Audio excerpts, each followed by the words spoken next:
Hello. I'd like to thank you all for joining us today for our web conference, Conflict Minerals Rule, What You Need to Know Now, sponsored by Resilinc and hosted by Supply and Demand Chain Executive.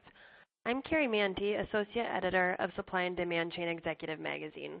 Our mission is to provide intelligence and decision-making information for executives and management professionals as they enable their supply and demand chains for competitive advantage. And it's our pleasure, as part of that mission, to present today's web conference. Before we start, let me give you a brief overview of what you should expect to see. Slides will be appearing in your screen console, accompanied by live audio from our presenters. Those slides will update as they move through the presentation, just like a typical PowerPoint. We want this to be an interactive forum, and we reserve time at the end of the presentations for Q&A. You can submit any questions you may have during the conference by using the question box area on your screen, and we'll try to answer as many as possible. We have a large number of attendees, so we may not be able to answer all of them today. The remainder will be answered by email following the event. Please note that we will have an archive version of the seminar posted on the Supply and Demand Chain Executive website, www.sdcexec.com, about 24 hours from now. The June 1st, 2015 filing deadline brought year 2 of conflict minerals reporting to a close. While it is apparent that companies have made progress in structuring their programs and filings, much work remains on establishing industry-wide 3TG transparency as intended by the Conflict Minerals Rule. Adding to this challenge is the uncertainty being created by ongoing litigation surrounding key reporting and disclosure requirements. In today's program, you'll learn about key recent regulatory developments, RGP's observations from year 2 filings, what companies are focusing on for year 3, and developments in technology and automation solutions. Our speakers today, Wayne Kakamo and Marcus Spranger, have much to share with you. Marcus is responsible for supply chain solutions at RGP and leads RGP's Conflict Minerals RCOI Center of Excellence. He has more than 15 years of combined supply chain experience within industry and as a consultant. Prior to joining RGP, Marcus was a consultant with Booz Allen Hamilton and KPMG. He has a broad sourcing and procurement background with significant experience implementing procurement transformation initiatives. Wayne Kakamo is stepping in for Sumit Vakil, who unfortunately couldn't make it today. But Wayne has over 25 years of industry experience as a marketing executive and strategist and has helped lead several cloud startups to successful exits. As Resilinc's CMO, he is responsible for global product marketing strategy and execution. Wayne holds an MBA from Yale University and a BA in economics from Tufts University. He serves on the board of the Yale Alumni Service Corp and has led volunteer service project teams in impoverished locations within Africa, Latin America, and the Caribbean. And now I'll turn it over to Marcus. Well, thanks, Carrie, and thanks to our partner Resilinc and to everyone in our audience for joining us today. So before we get started, I'd like to provide just a brief overview of RGP, who we are and what we do. We are a publicly held global professional services and advisory firm. We're spun off from Deloitte in the mid-1990s. We have approximately 3,300 professionals spread across offices in 70 countries worldwide. And we work with many of the world's largest companies, including clients in the middle market and with smaller, more specialized clients and customers worldwide. Our model is focused on providing practical and flexible client solutions. We provide seasoned and highly experienced professionals in an advisory capacity for embedded project support or on an interim basis. And in the upper right-hand side of this slide, you can see our functional expertise, as well as some of the more contemporary business challenges we help clients to address every day.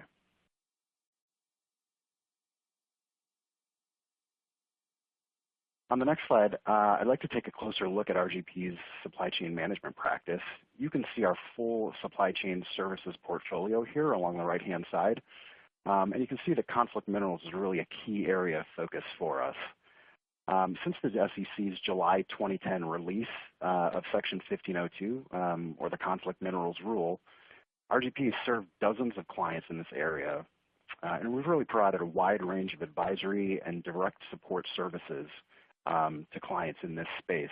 Everything from pinpoint advisory services and program oversight program assessments, upstream smelter refiner audits, and IPSA audit readiness assessments, all the way to full service outsourcing of RCOI, or reasonable country of origin inquiry, and the assembly of finalized SEC filings.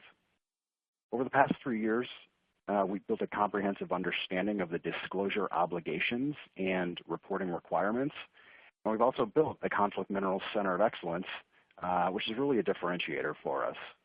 COE provides a turnkey solution for clients to meet the RCOI needs and help with overall program management of their conflict minerals compliance programs.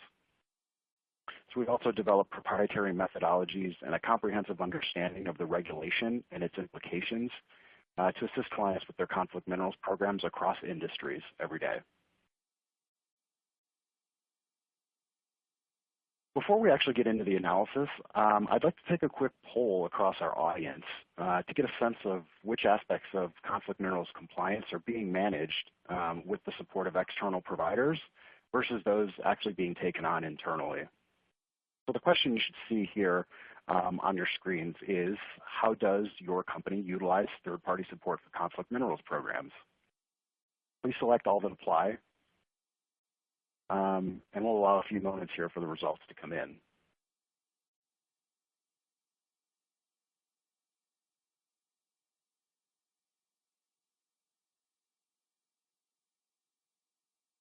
Okay, so I'm seeing a pretty good distribution so far. Looks like in the lead we've got outsourced services. We've got a good demand for outsourced services. We've got ad hoc support. And then we've got legal, audit, and compliance support. And then we've got a good chunk that are actually using none of the above or unknown, approximately half. So, that's a good opportunity. I think, many of our clients may not be, or many of our participants may not necessarily have that visibility across their whole organization. But, I think you can see from the results here that there are, there's a good deal of reliance on third parties and partnership with third parties out there to meet a lot of these different needs that companies are facing when dealing with conflict minerals compliance.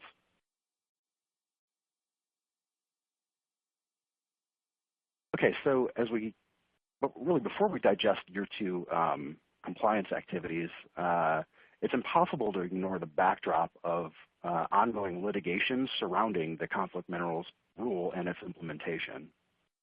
Just recently, back on November 9th, the U.S. Court of Appeals denied the SEC and Amnesty International petitions for non-bank rehearing of the court's April 2014 ruling from earlier this year.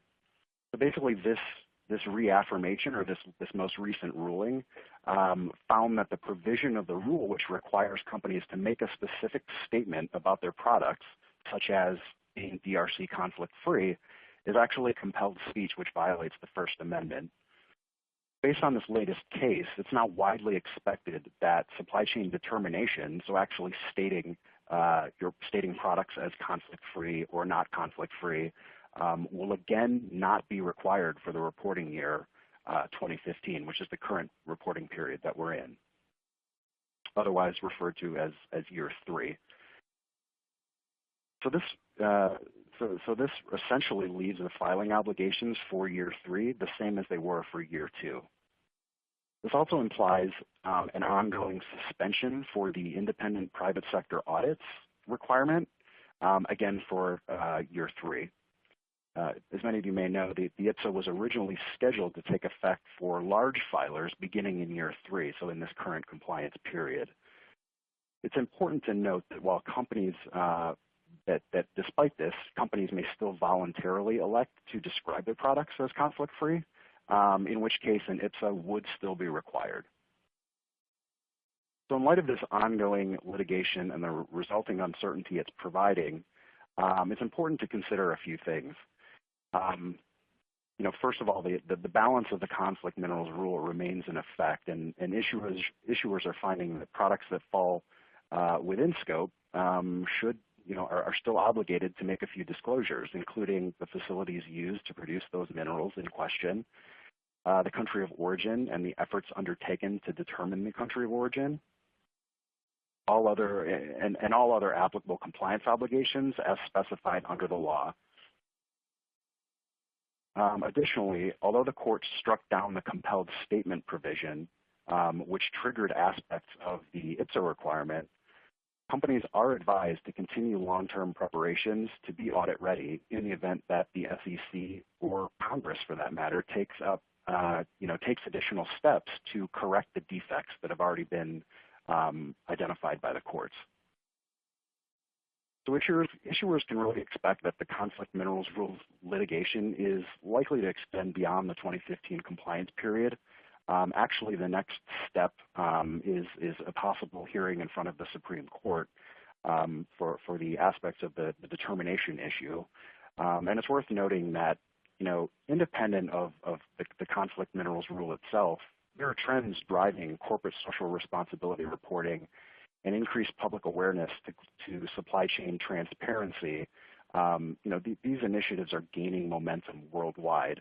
So conflict minerals compliance programs and the audit and traceability standards that they actually establish could really serve as benchmarks and platforms to leverage to take on these additional requirements that are estimated to be coming down the pike. So it's a really a robust and IPSA-ready conflict minerals program, can serve as a scalable platform in this, the likelihood of this continuation of related initiatives.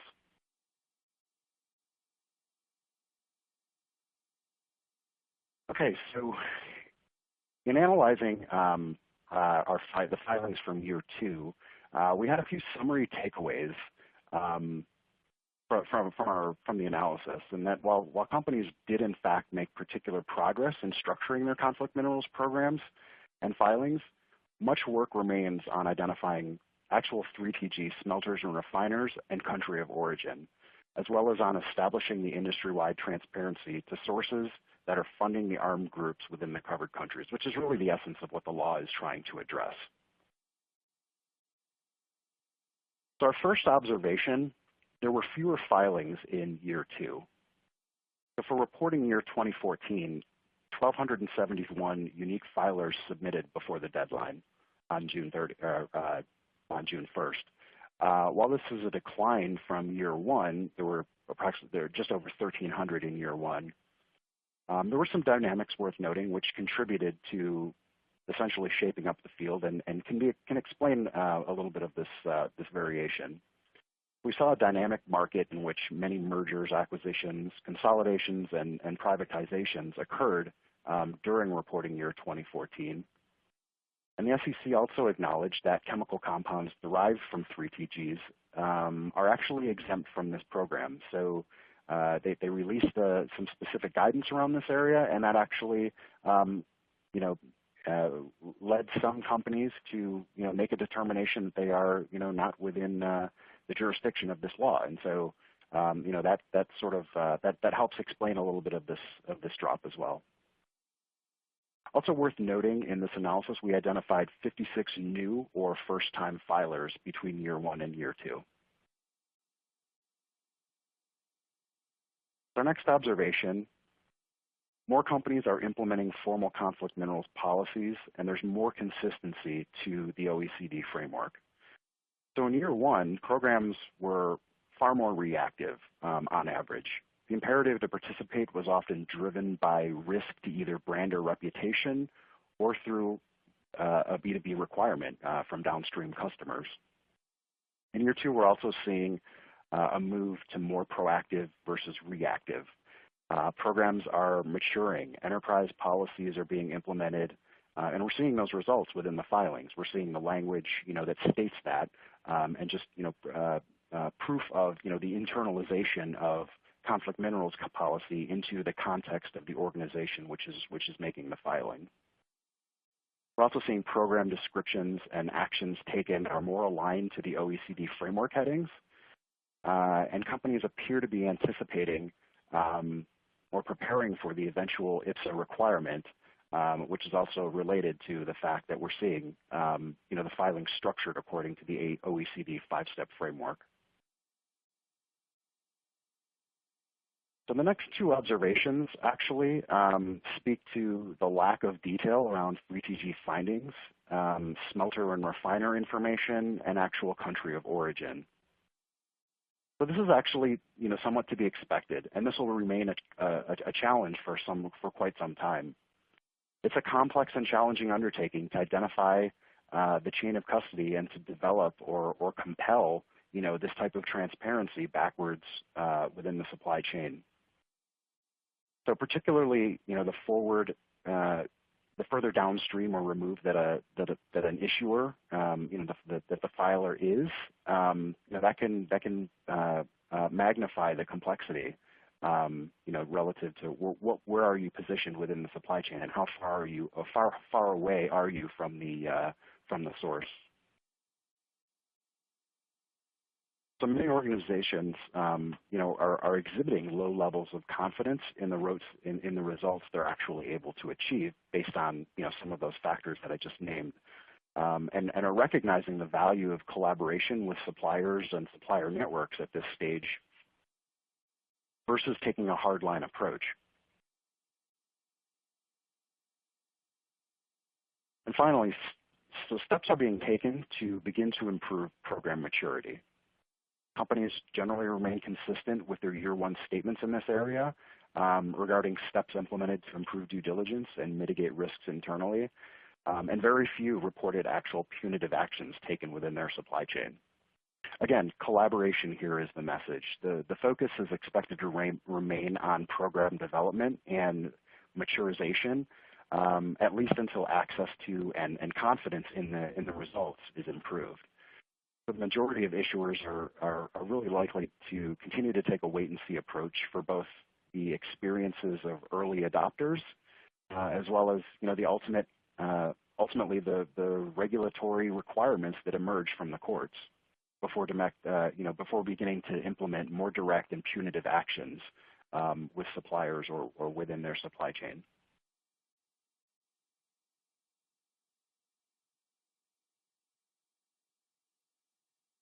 So before we get into the analysis, just a little bit of detail on the methodology used for this filing analysis. We approached this analysis taking a top-down view across multiple industries. We actually identified 30 industry verticals, which we believe most likely to be impacted by conflict minerals regulation. So within these verticals, we found 641 companies, or identified 641 companies that we believe be most likely to be subject to the conflict minerals regulation. We then searched for their respective filings and found that 404 companies that had actually filed. So there's a gap of 237 companies there that we thought would file but actually didn't. We then evaluated these filings along a 26-point checklist, which allowed us to conduct an analysis both across the filings, within industries and across the filings for the current year, as well as a comparison of the results to our similar study, which we performed in year one about a year ago. One additional note on the number of filings. So the SEC originally believed that about 6,000 companies would file or would be subject to this filing requirement. So we believe, as we mentioned a little bit ago, there are many contributing factors as to why these actual filings are so much lower. Among them, the chemical compounds exemption mentioned earlier. The fact that participation was projected to build over time, so the initial participation rate was a bit of an unknown. But a significant factor continues to be the ongoing litigation and uncertainty around the final regulatory form and the implications which could result. Implications on filings which could result. Also related to this, the fact that the reporting requirement has yet to fully cascade across upstream to suppliers and really work its way fully upstream all the way to the sources and origins.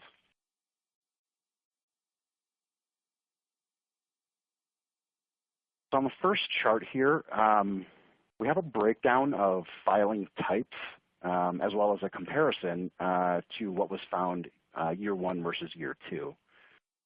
So what this chart actually tells us, of those who filed, companies were generally consistent with year one breakdowns in terms of filing a Form SD versus Form SD plus a conflict minerals report. So those submissions were pretty close, year 1 to year 2. There was a slight uptick in those that filed both forms, both a Form SD and a conflict minerals report. But this, this comparable breakdown is likely tied to the fact that 2014 is still within the temporary period, meaning year 2 was the final year in which undeterminable would be allowed for large filers. So it's to be expected that the filings would be roughly similar year 2 to year 3. I'm sorry, year 1 to year 2. So companies really had no external regulatory force compelling a change in determination, and so that partially explains why the results are so similar year over year. So generally the filings followed a similar process and made made similar findings. We found that the programs were largely, or issuers were largely focused on program development and the structure of their filings in year 1 versus year 2. And this generally supports the finding of underlying concerns in access to and confidence in the actual data needed to make changes in that determination. So, it's those underlying issues are what's sort of holding companies back from, sort of taking the next step and putting that wage, making that more concrete determination on what they're finding. So it was also observed that the length of the filings increased slightly. We actually think that we can attribute this to several factors, as we'll see a little bit more on in a moment. But with more companies that are outlining their actions as per the OECD framework. So are companies improving their program governance? Our next chart shows that more companies are adopting conflict minerals policies. As you can see in the first, sort of on the left-hand side, truly, there's an uptick in companies that are having, their own policy or a formalized policy internally, and you can see. Whereas in year 1, conflict minerals policies were often stated in terms such as, we're working on becoming conflict-free, or we're supporting the compliance requirements of. In year 2, we saw much more definitive and formalized policies in place. This was reflected in the language that we found, and and really the company environments that were specifically cited. The specificity that we found in these policies was what leads us to make to the conclusion that companies have truly begun to internalize this and put in a policy that's right for their company and for their relative position within the supply chain. So they're really moving from their reactive from being reactive to more of a proactive approach in defining their company's position. Also note that there's a very strong positive uptick in companies indicating alignment with OECD framework in the second graph. So this assessment evaluated the filing structure in terms of alignment to the OECD framework's headings. So as those of you who may be familiar with it, there's five key steps within the OECD framework, or 5 major headings, and the filings are eventually the IPSOs are going to measure that way, and so companies are really taking that proactive step to structure their filings to improve that auditability for that eventual requirement. And while we see varying degrees of adoption and implementation of the individual items within that framework and the corresponding actions taken, structurally there's definitely more alignment of programs, sort of the inner workings of programs as well as the filings, which are indicating development in the maturity of internal programs. And this also indicates preparation for the eventual IPSO requirement.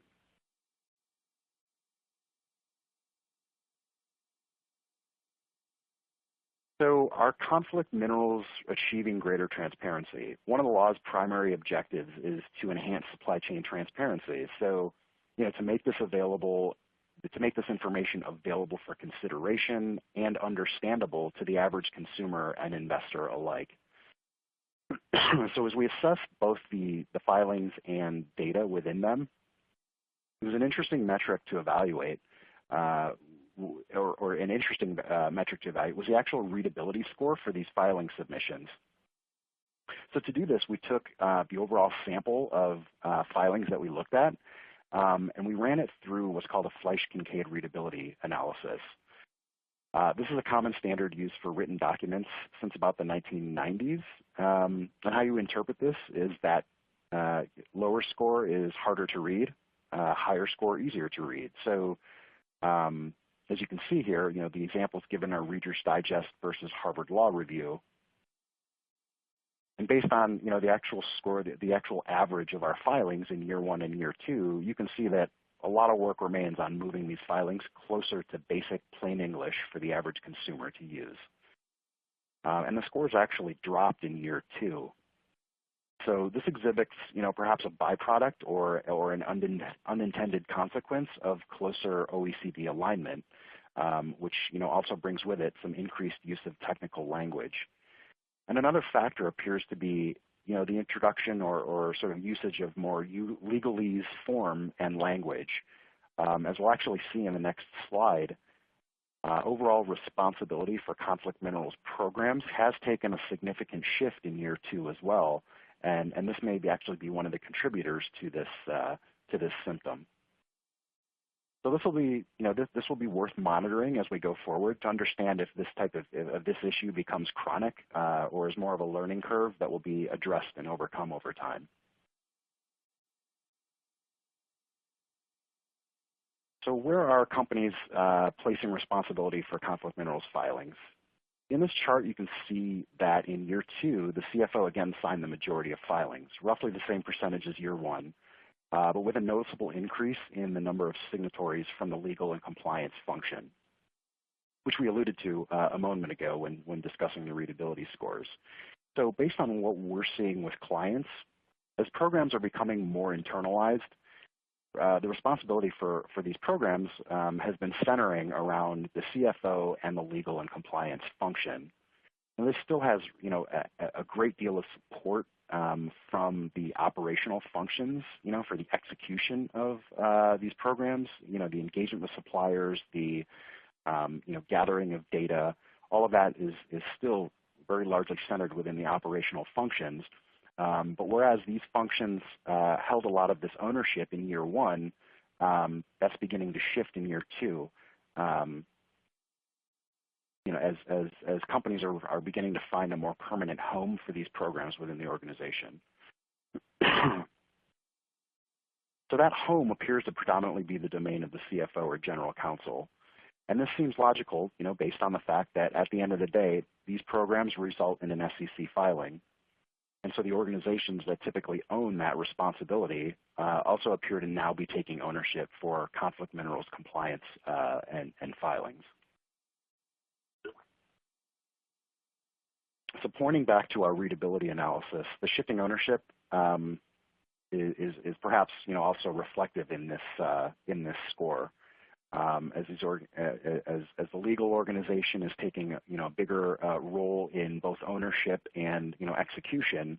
That one of the unintended consequences there may be a little bit of an impact on the actual readability and usability of the reports that are generated to the average consumer. One final note, the 17% other was predominantly supply chain or operations. So in year 1, executives in those operational functions often led these programs. It was quite often viewed as a supply chain issue. And while it still is a supply chain issue, and these functions are central to the execution, the true ownership, it has been shifting to the entity or the functions that more traditionally take responsibility for these types of filings, which further indicates program internalization and maturization within the organizations that are filing this year over year.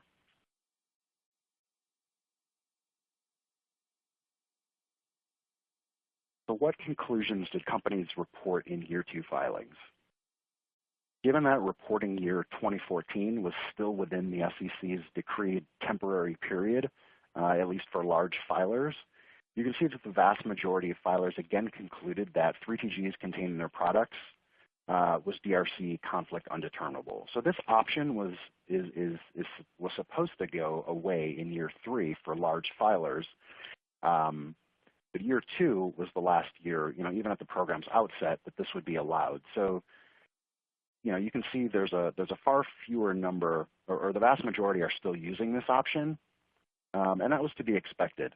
And you can also see a far lower number of issuers determined conflict-free in year 2 versus year 1. And also, a much smaller percentage of filers made no determination or conclusion at all. So this reflects highly on what we're actually seeing with clients. The complexity of this task is proving to really be significant. Many organizations are challenged to develop the transparency and chain of custody all the way back to the source and origin, as well as the difficulties in compelling this responsibility upstream to suppliers.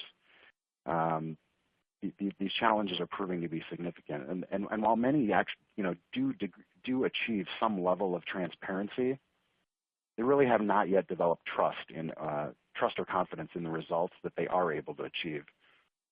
And this was evidenced in some of the some of the comments that we found in the filings, and we'll get a little bit into that on a subsequent slide.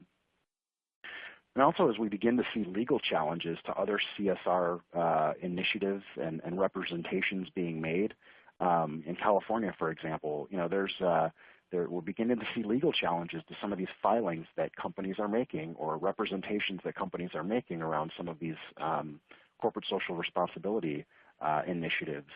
And so I think what we're seeing is a clear aversion here to if you don't have trust in the data, we're not going to companies are not going to risk a potentially faulty assumption in their conflict minerals filings. And so they're really taking the conservative route here, and if the law allows or if the undeterminable option still exists, they're definitely going to use it, and they're going to not make any sort of representation that they're not comfortable in making at this point. So issuers are also recognizing the need to collaborate with suppliers and suppliers networks in order to overcome this challenge versus taking a hardline approach, especially in these early stages. So the focus in year 3, we believe, is we're likely to continue to see this trend.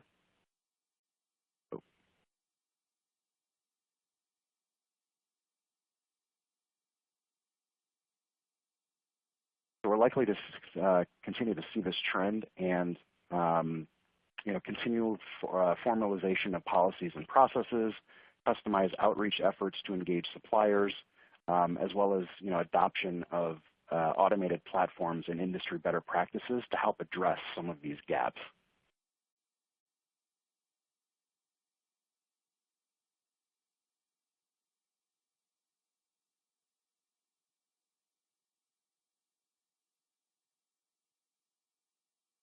I haven't shoot slide. So is progress being made to determine 3TG sources and origins? So building on some of the findings from our prior slides, we took a look at the progress that's being made around actually identifying sources and origins. So this is a key area. The ultimate objective of the conflict minerals regulation is to trace back these metals to their origins and to reduce the funding to the groups contributing to conflict in the DRC. So we found that in general, the number of companies reporting smelter, refiner, and country of origin information remains relatively low in year 2, as you can see from the graphs here. And what's really interesting is there's actually an uptick in smelter and refiner information, yet a decrease in country of origin traceability. So we would expect that they would move in parallel with the country of origin actually dependent on identifying the smelter or refiner. But in fact, many who listed smelters and refiners, as in year 1, cited incomplete or suspect information. Actually, specifically finding smelters that, or identifying smelters that upon further evaluation were not truly smelters, or the findings some sort of other intermediary, and thus casting further doubt on the actual information that they're returning from these traceability activities. Again, we believe this to be symptomatic to the underlying trust or confidence, underlying trust or lack of confidence in the data. And in the CMRs that we analyzed, many specifically cited that, underlying complexity of task, legal uncertainty, and just lack of confidence in the data that they were returning from the supply chain as reasons for this. So how do we expect this to move in year 3?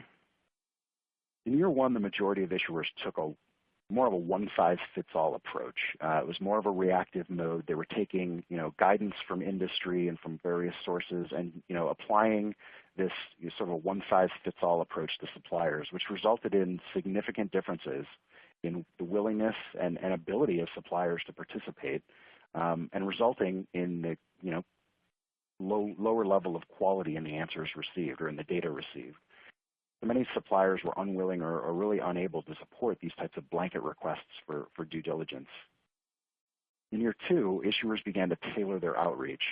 They really got more supplier specific. So, working more proactively to assist and facilitate, to do training, to get more adaptable in approaches that really encourage participation and good faith efforts from their suppliers. In year 3, we expect to see that this trend to a more agile outreach approach will continue, with an additional focus on optimizing the processes internally. So issuers are expected to continue to streamline and automate certain processes, outsource certain processes where it makes sense, enable lower-level decision-making and outreach adaptability, and emerging conflict minerals programs with other CSR initiatives to help prioritize and integrate, these types of supplier management initiatives. As an example, including a code of conduct, or inclusion in the code of conduct, and ultimately getting, contingencies for these for participation getting written into supplier contracts.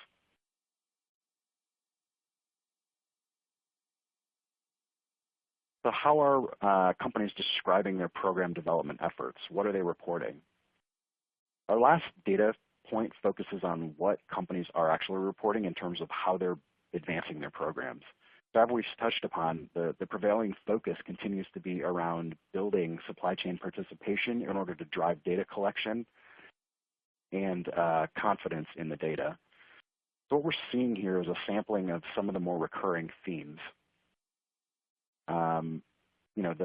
The first 2 items are focused more internally, evaluating internal mechanisms and controls to help ensure compliance, integrating due diligence and control systems. The fundamentals here are governance, control frameworks, and leveraging systems, and better practices to better optimize their programs. These are the underlying keys to program maturization. So the rest, the other 3 are really more externally focused and really exhibit some of the fundamentals of supplier collaboration and some of the basic tenets of supplier relationship management. Number 3 and 4 specifically really reinforce the emphasis on partnership versus punitive action at this stage of the game. And issuers demonstrating that collaboration and partnership issuers are demonstrating that collaboration and partnership, they're viewing that as key to managing the complexities and uncertainties of this task. So it's, the need to develop that extended enterprise approach will be the most direct path to success. And the last item here, begins to exhibit the formalization of this process, or really locking in conflict minerals compliance and partnership as part of the supplier agreement.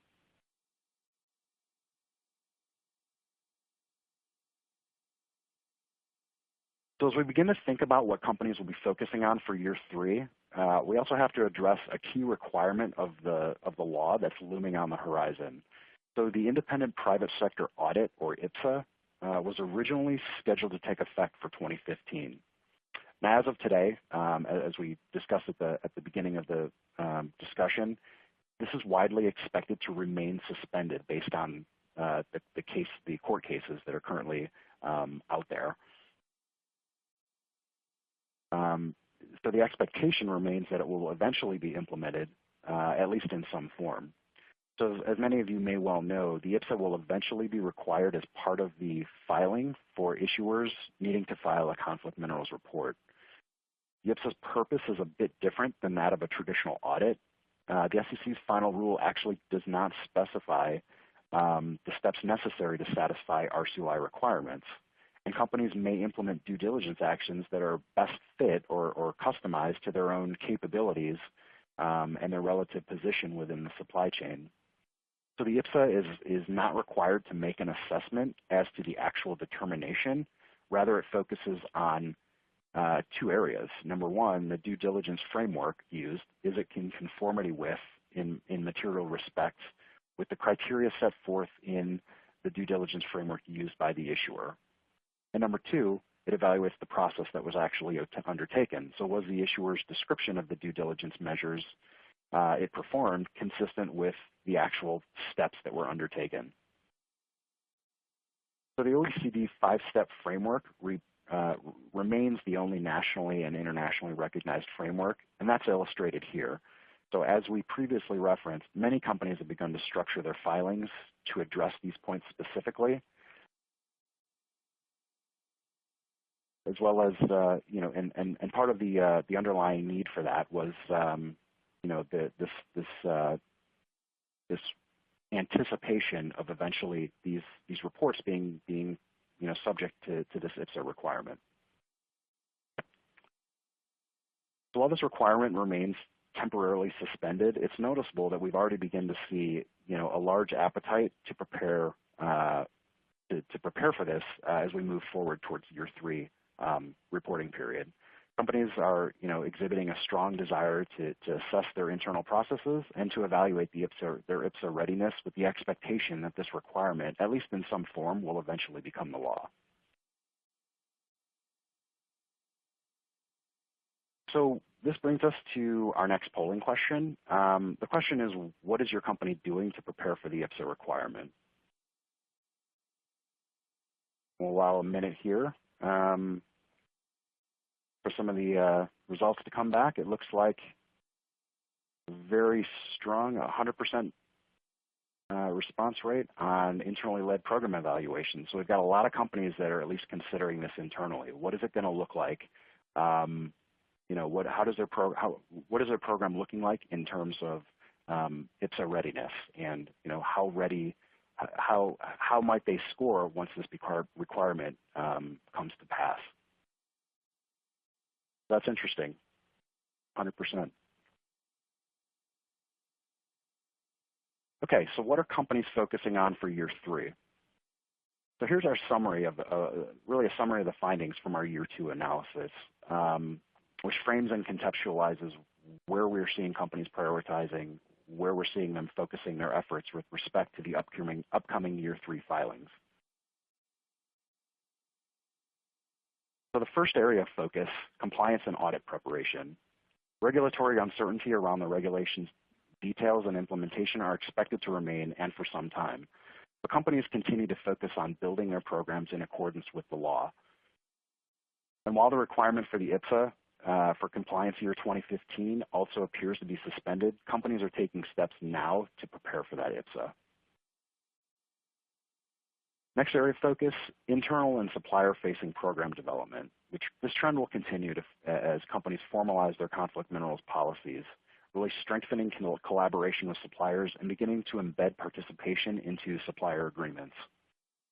We'll also continue to see companies creating closer alignment to the OECD structure, and we see a continued focus on increasing supplier-facing collaboration initiatives and solutions, such as IT platforms, really designed to drive survey response rates and increase those levels of collaboration.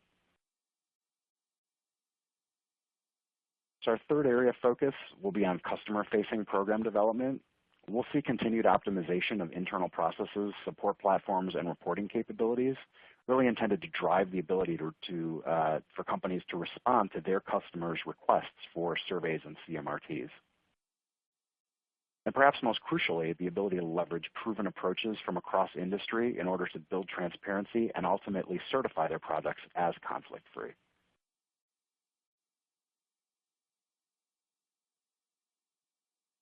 Finally, the fourth area of focus, so externally supported program and platform development. We see companies, continuing to leverage advisory support, subject matter expertise, really needed to navigate this ongoing regulatory uncertainty as the law, and the implementation continues to take shape. We've seen an increased appetite for outsourced services to build out programs and to leverage external expertise when needed in order to enhance internal capabilities. We're also seeing, continued implementation or adoption of IT platforms or automated systems, which help drive the processes internally, help make them more efficient, increase reliability, and drive towards that ultimate transparency across a company's supply base. And finally, industry collaboration to identify better practices, develop domain expertise, and generally leverage the mega community approach in order to share learnings and share some of the burden, frankly, of meeting this highly complex task. And with that, our final polling question. The question is, what are your company's top concerns for conflict minerals reporting? And again, select all that apply. A few of the more common themes that we see are listed here. It'd be great to get a section, see what our audience is seeing as well.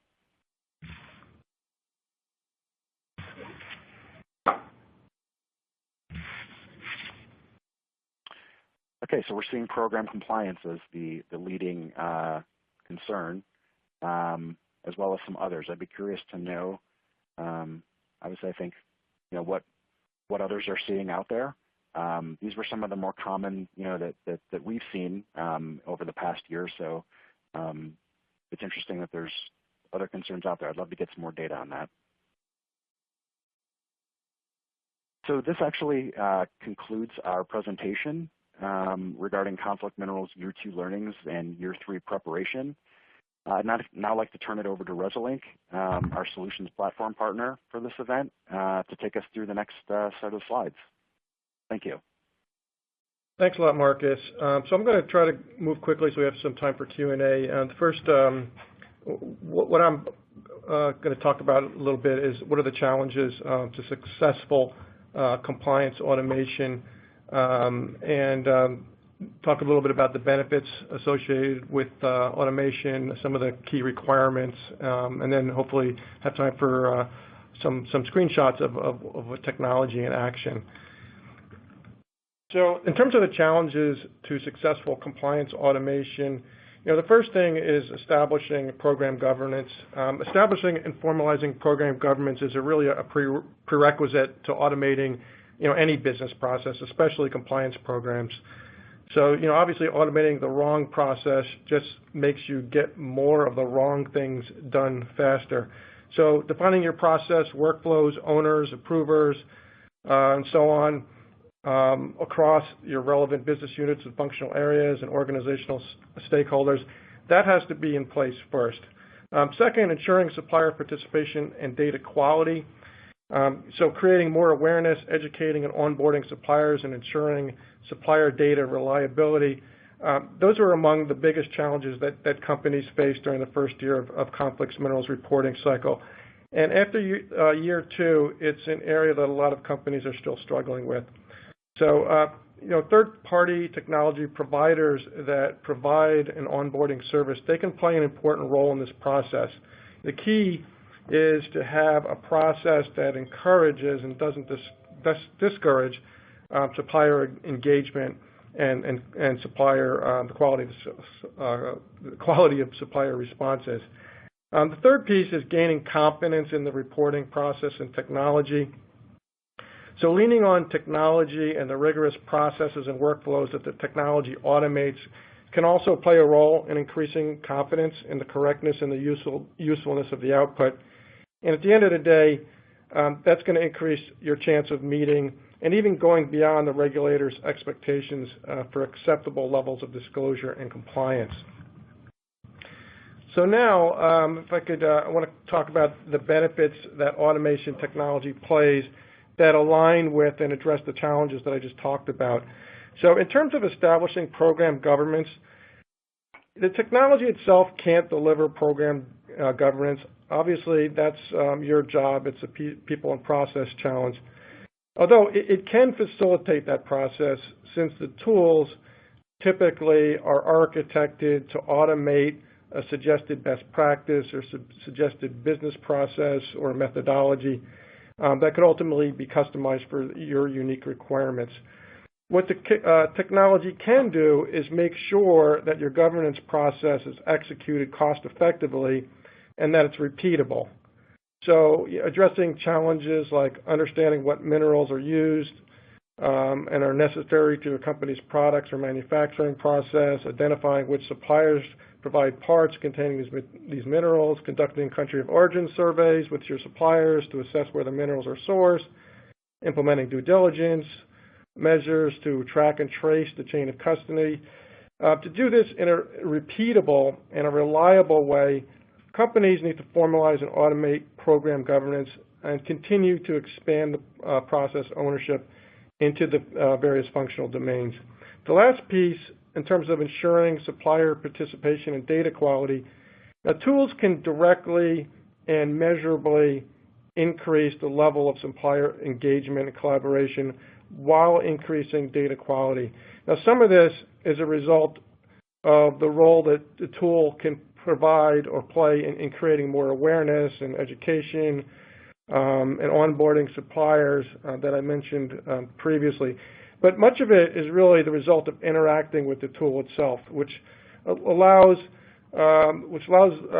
organizations to input and share information efficiently, which increases productivity, as well as it allows you to take advantage of some of the facilities that ensure that the data is logical and accurate. Finally, in terms of having confidence in your disclosure process, the increase in data quality contribute to this, and the repeatableness of the process, which itself orchestrates the participation of many different collaborating suppliers, also contributes to this. So all of this actually contributes to achieving compliance and having the tools to help you not just get by, but proactively identify opportunities for compliance risk mitigation. So you're even better prepared the following year to achieve this objective. Okay, I want to drill down a little bit around the requirements in each of these areas. So what are the more specific requirements for cost-effective and a repeatable governance process? But really, actually, like every piece of enterprise software that's ever been invented, it's really all about data centralization, the proverbial but extremely useful cliche, the single version of truth and the single repeatable business process. Another requirement, well, maybe I shouldn't call it a requirement, let's just call it a best practice, is leveraging third parties for supplier survey execution. We saw some data from the polls, suggesting that this is becoming more and more of a route that organizations want to take. Now, you can do this stuff yourself, and most of you probably, or most of you are already doing it yourself. But this is going to dramatically reduce the time and effort required to collect data if you're leveraging third parties. A big part of this is because you're leveraging a third-party network of already onboarded suppliers.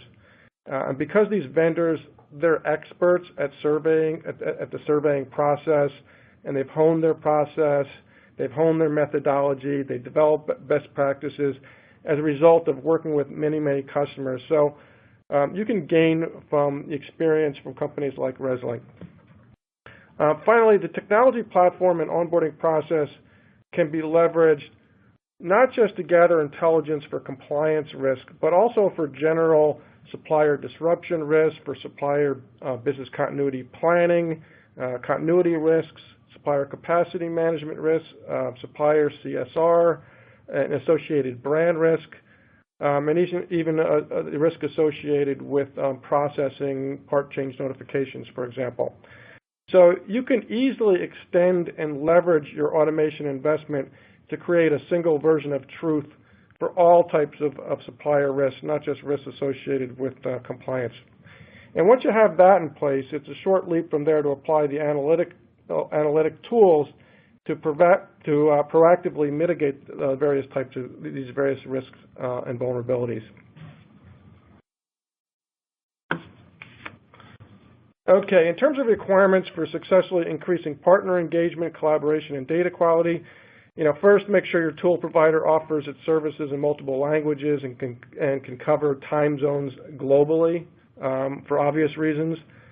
Make sure there's a clear value proposition for supplier cooperation. With the Resilinc solution, for example, it's really all about supplier productivity.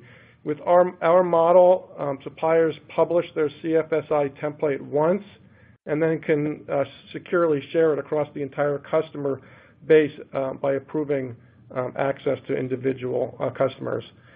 Finally, the tools should also have features that automatically enforce data completeness, data validation, and that the data is inputted is intrinsically logical.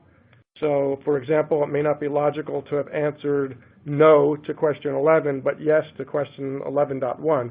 So the survey must be designed to do this kind of error checking.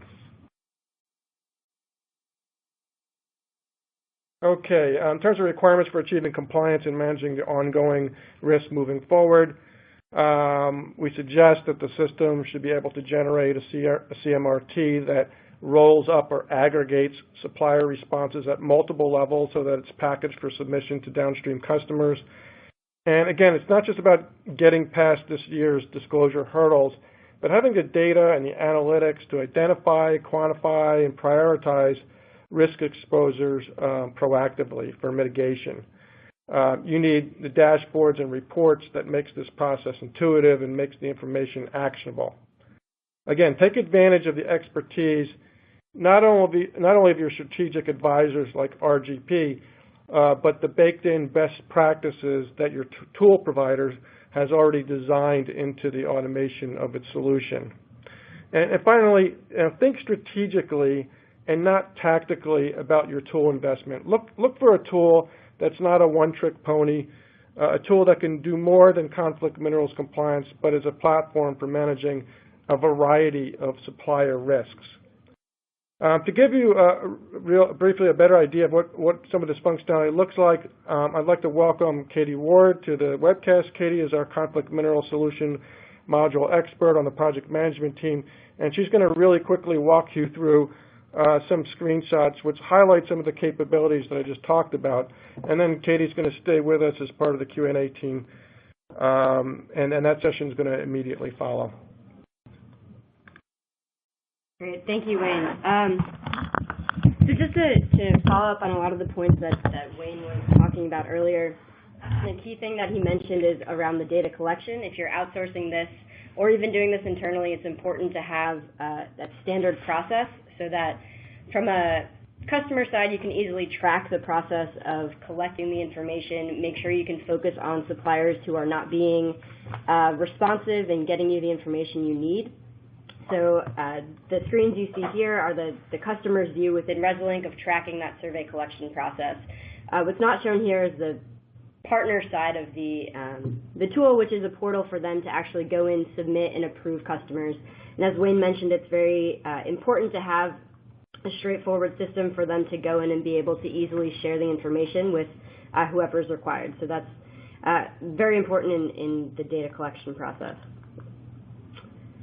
Once you have the information uploaded, it's the analytics and assessment that help you to continue with that and make sure the data you've received is complete and accurate to the best of your knowledge.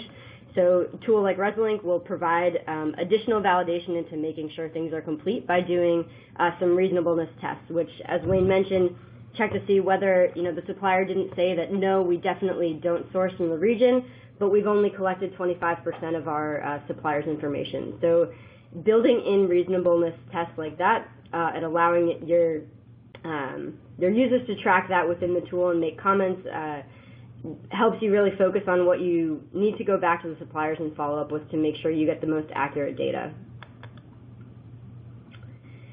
Looking at the roll-ups of information at different levels will also help you internally organize the information, gain confidence in what you are A, reporting out to your customers, and B, reporting out to the SEC and ensuring that you have a concrete process internally. So looking at your suppliers, seeing the information at that level, looking at parts, you can break it down in terms of your own products and see, okay, if there are 5 products that are conflict-free, maybe we don't need to focus on those, but we need to focus on the products that are. So seeing the analytics at different levels built automatically in the tool is very helpful in doing that. And finally, as Wayne mentioned, being able to easily generate reporting templates to ship out to your downstream customers at the click of a button saves a lot of time and resources as opposed to trying to build this, compile supplier responses together for particular products or for particular product groups to ship out to your customers. So being able to click a button, have that automatically generate with the declaration responses and consolidated smelter list is crucial to saving time and resources and making sure your data is accurate. Okay, thanks, Katie. We can go right to the Q&A right now. That would be great. Yeah, thank you, Wayne.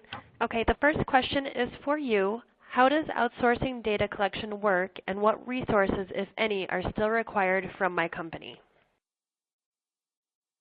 That's a great question. So as we mentioned before, the third-party providers do have teams that focus solely on data collection. A lot of it is automated where the suppliers can go into a portal and upload this themselves.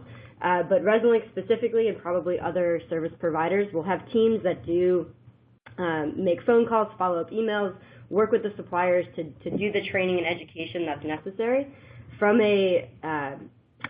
your company perspective, if you are using an outsourced vendor to do the data collection, really the only place you would need to get involved is if suppliers are not being responsive. So with Resilinc specifically, we would escalate certain non-responsive suppliers to the customer and have them work with us to get those suppliers. But that significantly is reduced from having to do the entire process yourself.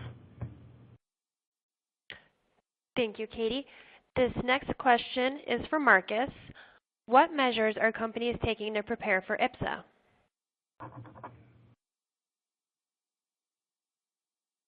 Well, thanks. What we're seeing is that many companies are exploring their options now for actually having this IPSA done in anticipation of the requirement actually taking effect. As we discussed in the presentation, the law really prescribes 2 options or alternatives. So you can do an attestation audit for the IPSA, or a performance audit, which would be done by a non-public accounting firm. So the attestation is typical from an auditor, public accounting firm. A performance audit can be done by a non-CPA source. So a lot of companies are looking to these types of providers to actually do, an assessment. So, a light version of the IPSA, and really give them, identify where their gaps might be and help them to prepare for this eventual, or what's anticipated to be an eventual requirement. We've seen companies, run this through internally led groups as well. I think we actually saw that in the poll question, that a lot of companies are doing their own internal evaluations. We've seen that, other companies are reaching directly to their auditor. Although this can make things tricky with respect to independence. Are they truly, is the auditor truly, providing a neutral gap analysis versus making recommendations for corrective action? So that can potentially get dicey. There's a little bit of uncertainty in that area. So, those that are looking to external sources are really looking towards more neutral third-party options. And it's actually an area where we've seen significant interest going into year 3. Thank you, Marcus. I'm afraid that's all the time we have for today. The presenters will answer all participants' questions via email since we had so much good information to present to you. I want to remind everyone one more time that we will have an archived version of this conference posted on the Supply and Demand Chain Executive website, www.sdcexec.com. I'd like to take this opportunity to thank our sponsor, Resilinc, and our presenters, Wayne Kakamo and Marcus Spranger, and I'd also like to thank all of you for attending. I'm Carrie Manti, Associate Editor of Supply and Demand Chain Executive. This concludes our web conference today. Goodbye.